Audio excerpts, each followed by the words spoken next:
minasyaitonirrajim. Bismillahirrahmanirrahim. Alhamdulillahirabbil alamin. Wassalatu wassalamu ala asyrafil anbiya'i wal mursalin wa ala alihi wa sahbihi ajma'in. Assalamualaikum warahmatullahi wabarakatuh. Salam sejahtera, salam berkah Forum Perdana. Ahli panel dan hadirin yang dirahmati Allah, alhamdulillah, bersyukur kita kehadirat Allah Subhanahu wa taala kerana dengan limpah kurnianya dan izinnya dapat kita bersama-sama bersua dalam pertemuan Forum Perdana Hal Ehwal Islam pada pagi nirmala yang bening lagi ceria ini. Saya, Muhammad Ibn Syakir Ramli, telah diberikan amanah dan tanggungjawab untuk mempengerusikan forum perdana kita pada hari ini. Hadirin yang dihormati sekalian, sebelum saya memperkenalkan ahli-ahli panel kita yang segak lagi tampan bergaya, izinkan saya untuk membawa anda meneroka terlebih dahulu maudhu bual bicara forum perdana kita pada hari ini. Imam Ahmad dan Imam Nasa'i meriwayatkan sebuah hadis sahih daripada Abu Hurairah radhiyallahu anhu.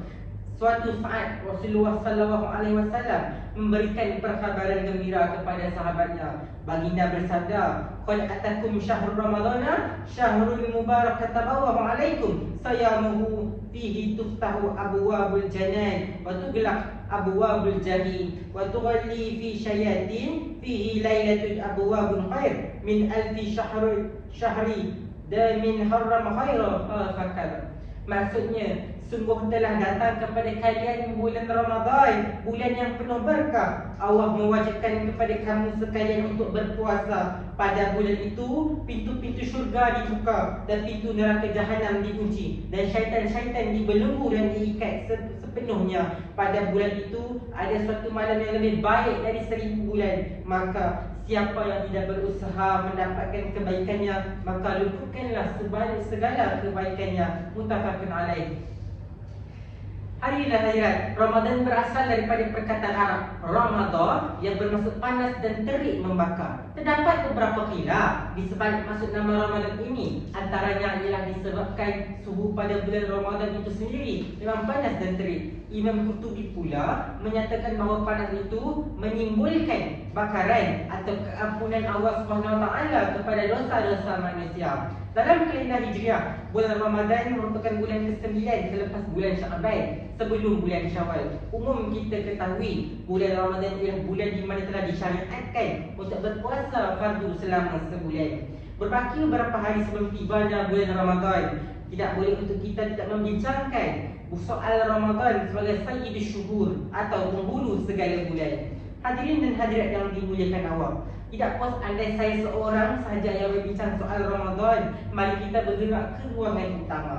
Maudhu bual bicara forum perdana Hal Ehwal Islam kita pada pagi yang mulia ini ialah Ramadan, bulan kemuliaan.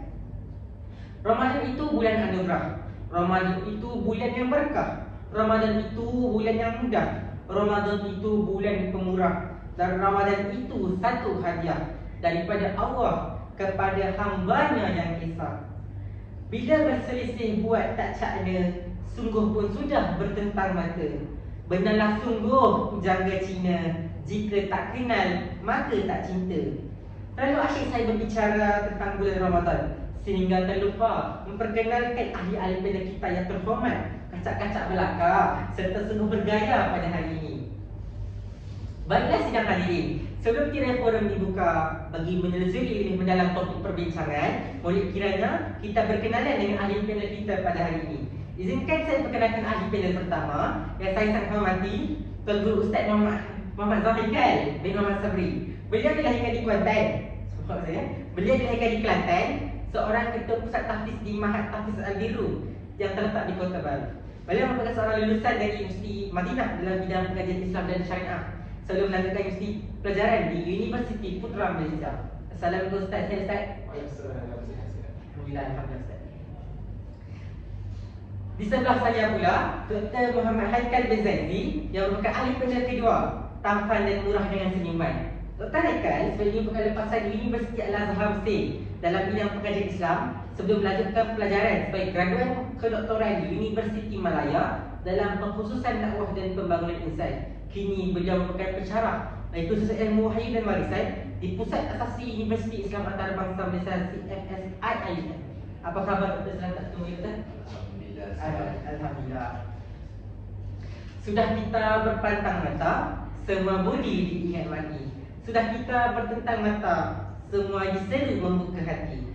Usai salam perkenalan daripada semua ahli panel, kembali kita kepada topik forum kita, iaitu Ramadan, bulan kemuliaan. Sidang hadirin yang dihormati, izinkan saya untuk membuka tirai diskusi forum perdana hal ehwal Islam kita dengan soalan yang pertama. Saya akan ajukan kepada ahli panel pertama kita, Ustaz Zam. Boleh Ustaz terangkan apakah kelebihan bulan Ramadan ini sehingga layaknya bulan ini dipanggil Sayyidi Syukur? Dipersilakan Ustaz. Baiklah, terima kasih saya ucapkan kepada saudara pengurusi majlis yang juga merupakan sahabat baik saya. Sebelum saya masuk kepada tajuk bincang kita pada hari ini, izinkan saya untuk melafazkan serangkap pantun. Pohon jambu daunnya basah, dipanjat sesudah hujan reda. Puasa Ramadan penuh berkah, waktu untuk mendulang pahala. Seperti mana yang kita telah ketahui, bulan Ramadan merupakan bulan yang sangat istimewa dalam agama Islam. Ia merupakan bulan ke-9 dalam kalender Islam, di mana umat Islam diwajibkan untuk berpuasa dari terbit fajar hingga terbenam matahari. Puasa dalam bulan Ramadan juga merupakan salah satu daripada 5 rukun Islam dan merupakan amalan yang dituntut oleh Allah Subhanahu Wa Taala.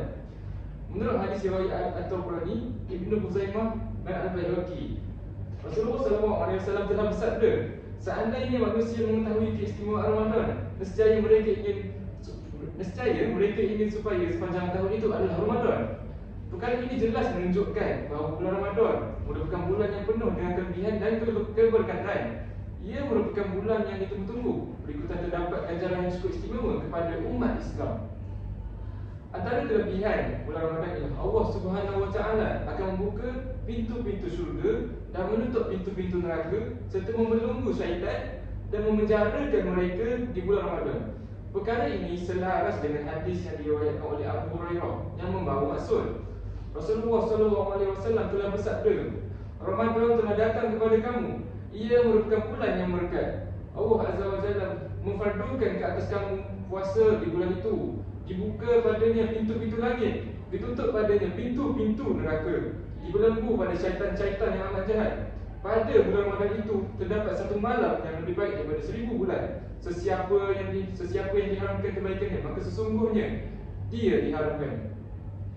Selain itu, ibadah berpuasa juga kita lakukan untuk membolehkan kita untuk menambah sistem kesihatan tubuh badan kita. Ia terbukti kerana berpuasa dapat mengurangkan rintangan insulin.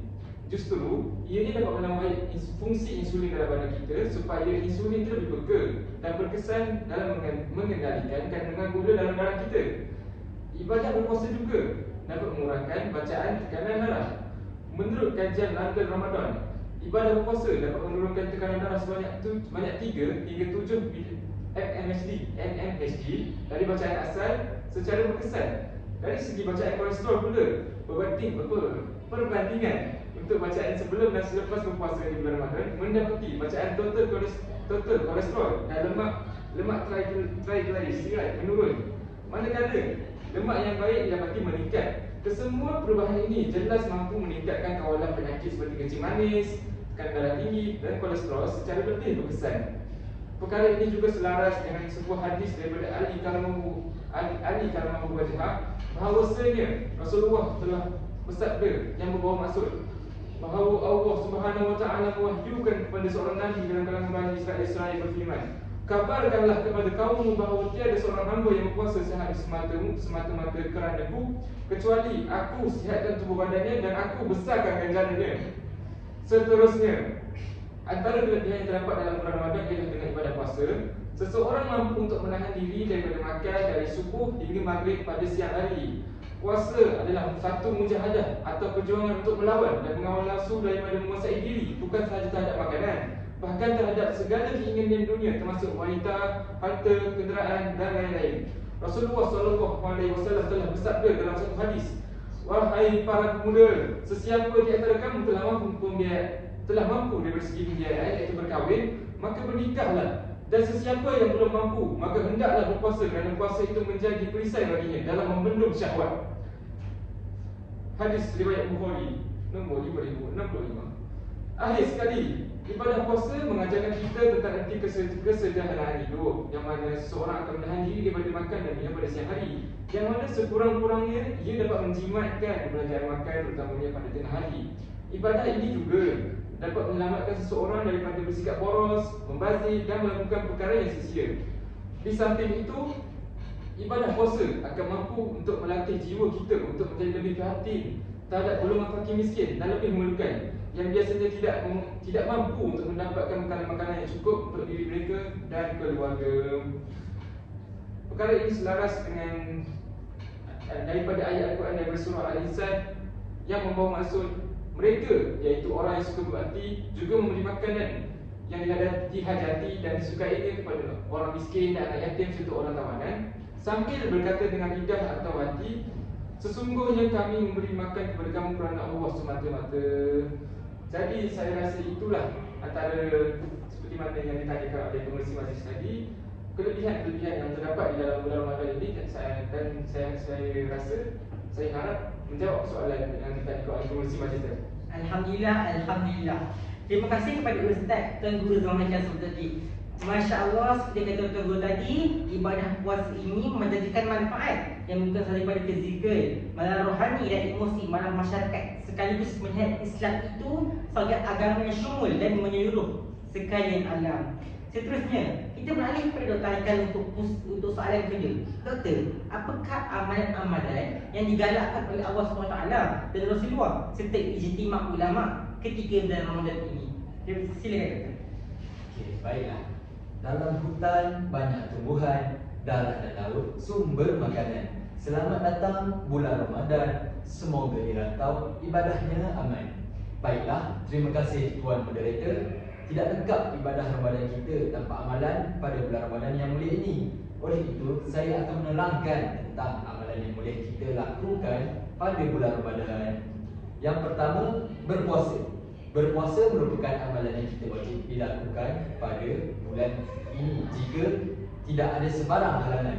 Rasulullah SAW telah bersabda yang maksudnya, barang siapa yang berpuasa pada bulan Ramadan kerana iman dan mengharapkan pahala, maka diampuni baginya dosa-dosa yang telah lalu. Hadis riwayat Imam Muslim.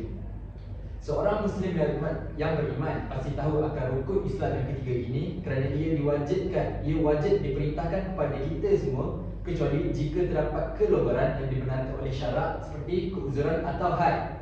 Seterusnya, solat tarawih.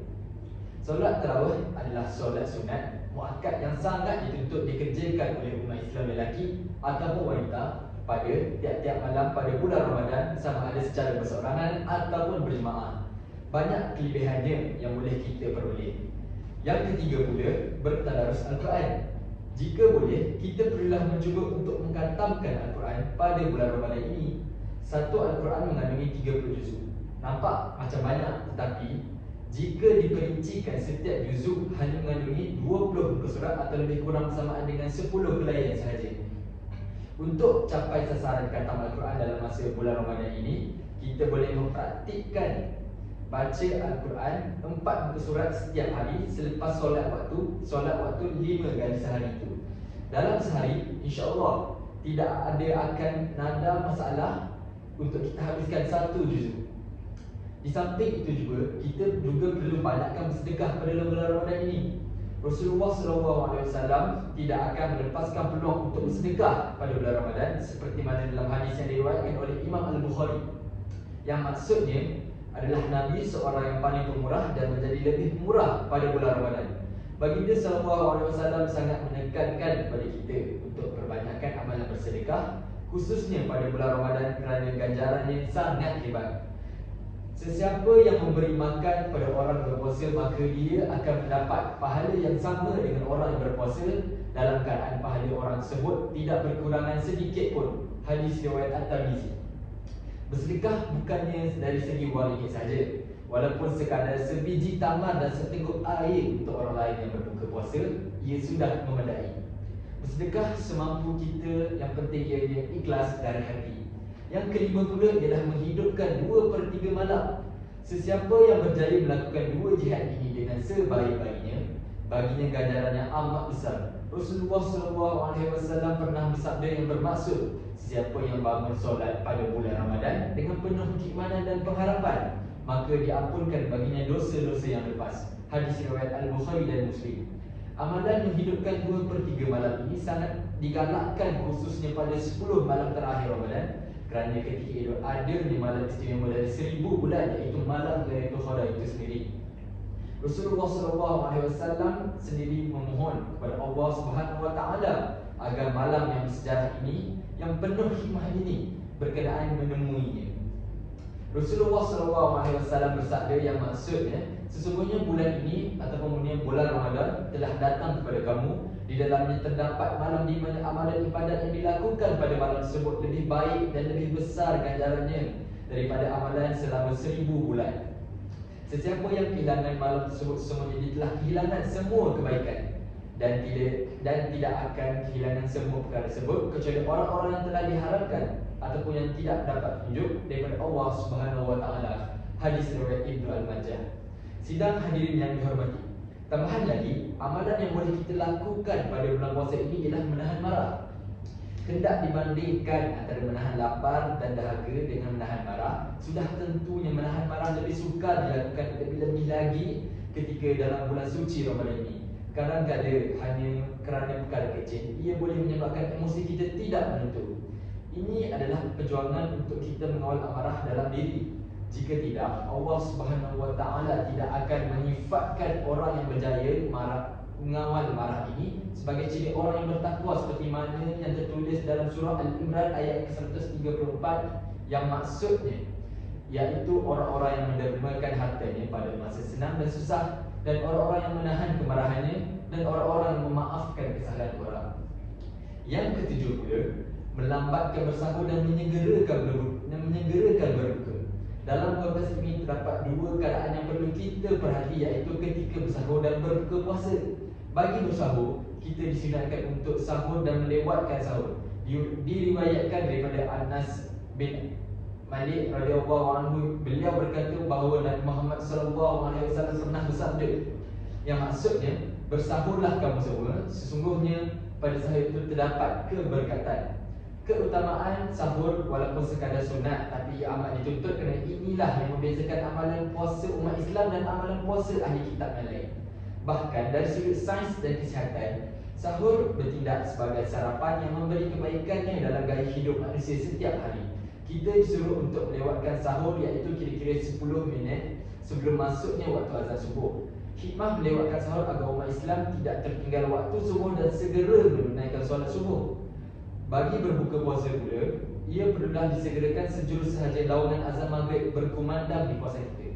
Rasulullah SAW pernah bersabda, manusia sentiasa berada dalam kebaikan selama mereka menyegerakan berbuka. Hadis riwayat Al-Bukhari dan Muslim. Sunnah berbuka dengan kurma dan air terlebih dahulu. Berbuka sekadar mengalas perut dan untuk menunaikan solat maghrib, dan bukannya sampai kita kekenyangan. Seterusnya ialah menunaikan zakat fitrah. Zakat fitrah adalah kewajipan fardu-ain bagi setiap umat Islam. Dilaksanakan pada bulan Ramadan ini bagi tujuan membersihkan dan menyucikan jiwa mereka yang berpuasa. Sabda Rasulullah SAW daripada Ibnu Umar yang bermaksud, Rasulullah SAW telah mewajibkan zakat fitrah 1 syak kurma ataupun 1 syak gandum pada hamba-Nya sahaya, orang yang merdeka, lelaki, perempuan, kanak-kanak dan orang daripada kaum muslimin. Hadis riwayat Bukhari.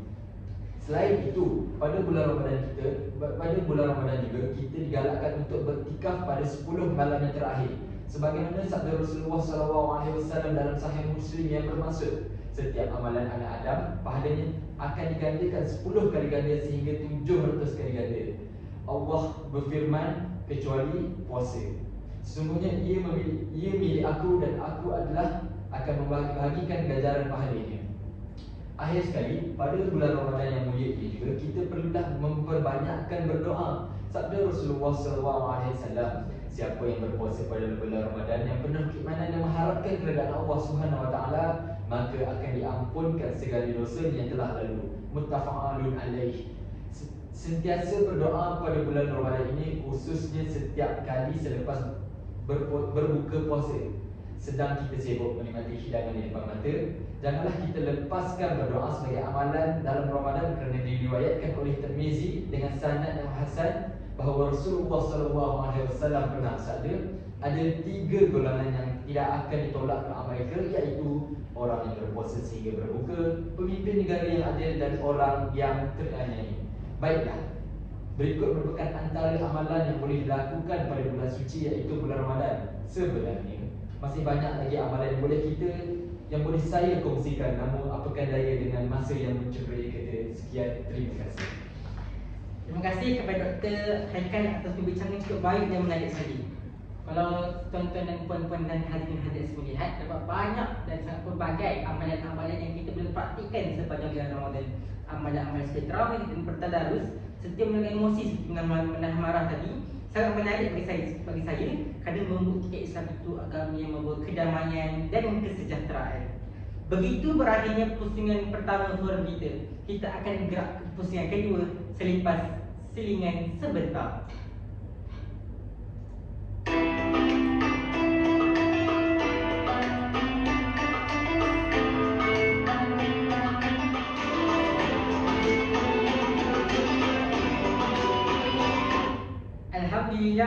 Alhamdulillah.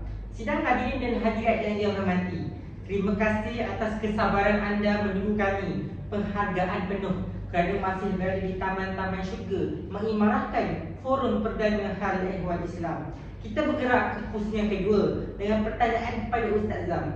Ustaz, apakah yang dikatakan tegahan atau perkara-perkara yang boleh membatalkan puasa?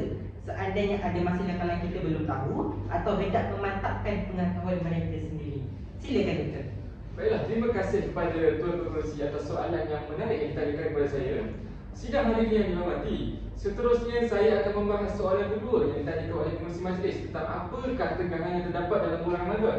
Tegangan ini juga kita boleh sebut sebagai apakah amalan yang boleh membatalkan puasa kita. Yang pertama, puasa kita akan terbatal apabila kita makan dan minum dengan sengaja, tidak kira sama ada sedikit atau banyak. Sekiranya anda niat dengan sengaja untuk makan dan minum, maka ibadah puasa anda sama sekali akan terbatal.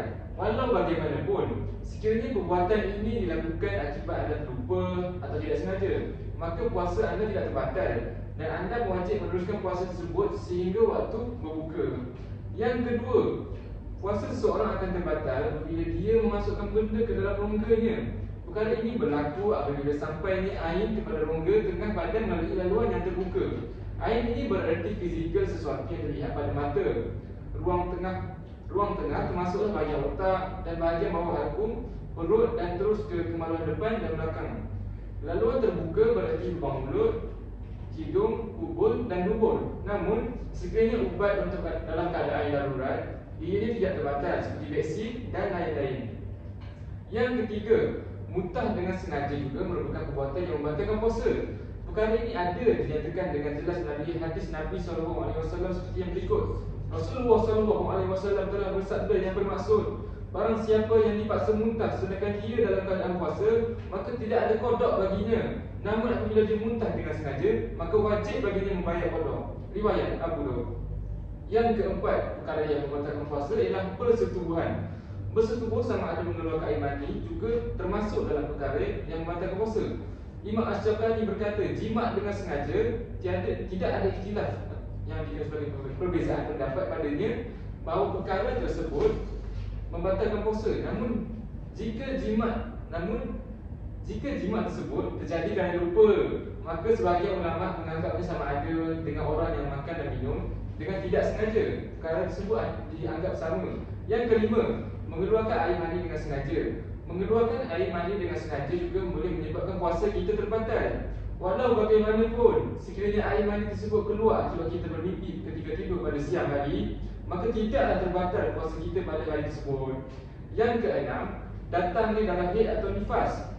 Wanita yang didatangi haid atau nifas diharamkan daripada berpuasa. Sekiranya haid atau dalam nifas tersebut tiba-tiba keluar pada waktu berpuasa, maka puasa wanita tersebut secara automatik terbatal dan perlu digantikan di kemudian hari. Yang terakhir, gila atau murtad. Seseorang yang gila secara automatik terbatal puasanya kerana ibadah ini hanya diwajibkan untuk orang yang sempurna akalnya. Orang yang murtad juga terbatal ibadah puasanya, kerana ibadah puasa ini hanya diwajibkan ke atas setiap orang Islam. Baiklah, saya rasa itu sahaja penjelasan daripada saya, dan saya berharap penjelasan itu saya berikan menjawab soalan yang tadi. Kepada Tuan Universiti. Terima kasih banyak-banyak Ustaz atas penerangan yang cukup jelas. Saya tertarik melihat isi kedua Ustaz, iaitu memasukkan suatu ke dalam rongga badan. Kerana dengan isi ini menjadikan Islam itu agama yang teliti, kerana kesempurnaan yang tiada bandingannya dalam sesuatu hukum. Saya membawa hadirat ke masa lalu, di mana kami membincangkan beberapa peristiwa penting yang berlaku semasa bulan Ramadan. Oleh itu, saya serahkan pentas forum hadiah perdana ini kepada Dr. Haikan bagi menerangkan peristiwa penting semasa bulan Ramadan Al-Karim. Baiklah, terima kasih sekali lagi kepada Tuan Moderator. Jika kamu tidak berbaju, pasti malu dilihat geram. Jika kamu tidak berilmu, seumur hidup akan sengsara. Begitulah ibarat bagi orang yang tidak mempunyai pengetahuan. Sebagai umat Islam, pengetahuan tentang bulan Ramadan ini penting bagi setiap mukmin. Oleh itu, saya akan menyambung forum kita pada hari ini dengan peristiwa yang berlaku dalam bulan Ramadan. Antara peristiwa yang berlaku pada bulan yang suci tersebut ialah berlakunya penurunan Al-Quran. Para pakar tafsir dan hadis merekodkan bahawasanya Allah Subhanahu Wa Taala menurunkan kitab-kitab suhuf, iaitu kitab-kitab kecil selain Zabur, Taurat, Injil dan Al-Quran pada para rasul yang terdahulu pada bulan Ramadan. Allah Subhanahu Wa Taala berfirman dalam surah Al-Baqarah ayat yang ke-185, maksudnya pada bulan Ramadan, bulan yang di dalamnya diturunkan permulaan Al-Quran sebagai petunjuk bagi manusia dan penjelasan-penjelasan mengenai petunjuk itu dan pembeza antara yang hak dan yang batil. Surah Al-Baqarah ayat ke-185. Selain itu, terjadinya juga perang Badar pada hari Jumaat 2 Ramadan tahun 2 Hijrah. Berlakunya perang pertama dalam Islam yang dikenali sebagai perang Badar. Tentera Islam mengawal lokasi strategik yang dengan menguasai sumber air yang terdapat di daerah itu.